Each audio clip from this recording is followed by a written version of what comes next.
today to do my top 5 Tuesday video, and this week's theme is going to be my top 5 fantasy worlds. I think fantasy is probably one of my favourite genres. The worlds can be so complex and just so much involved going into what you read when you like experience them, so I'm very excited to do this season. Let's go. The number 5 on my list is The World from Three Dark Crowns by Kendare Blake. With the like people that rule the kingdom is when they start out, they're triplets, and these triplets have to fight to the death, and whoever wins becomes the next ruler.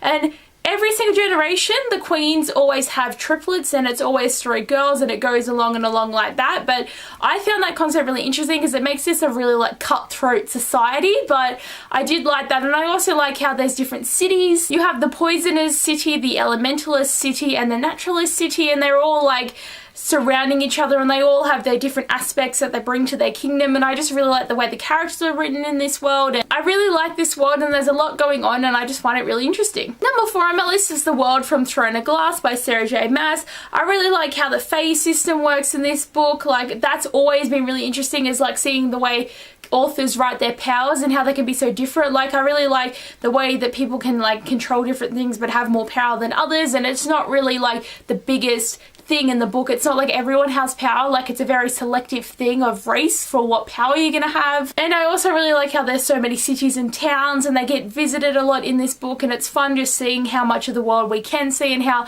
there really is like a magical kingdom across the ocean. But I really liked the book, and the characters again like are so good. Like, the characters really make this book and make everything really more fun and exciting, and just it's a great read. Number 3 on my list is Falling Kingdoms by Morgan Rhodes.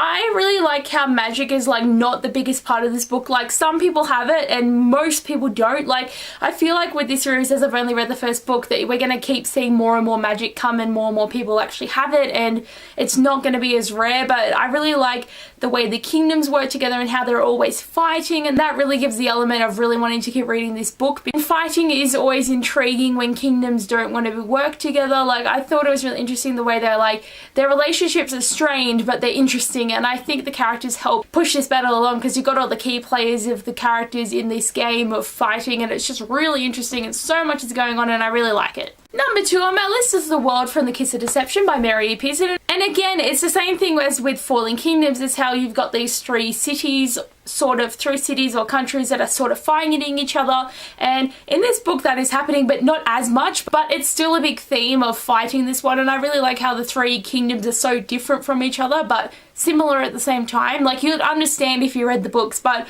I also like too that magic is apparent. Like, all fantasies have magic, but like this again is like a book where you don't necessarily believe if it's true or not. Like, there could be magic but there might not be, like, you don't know. But there's a lot of characters and world building that goes into this book, and it was really understandable and really enjoyable. And number 1 on my list is The World from A Court of Thorns and Roses by Sarah J Maas. I really like the fact that in this world you've got a war built between the human half and the fae half. Like, that really intrigued me reading this book.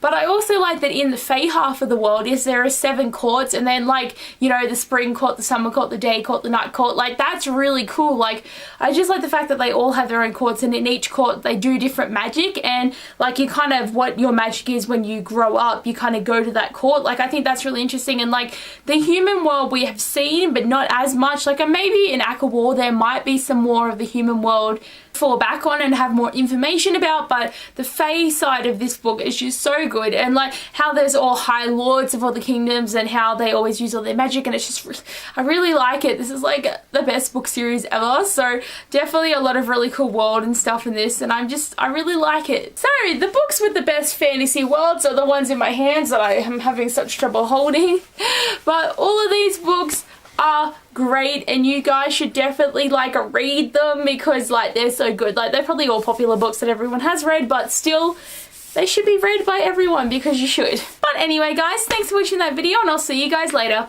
Bye!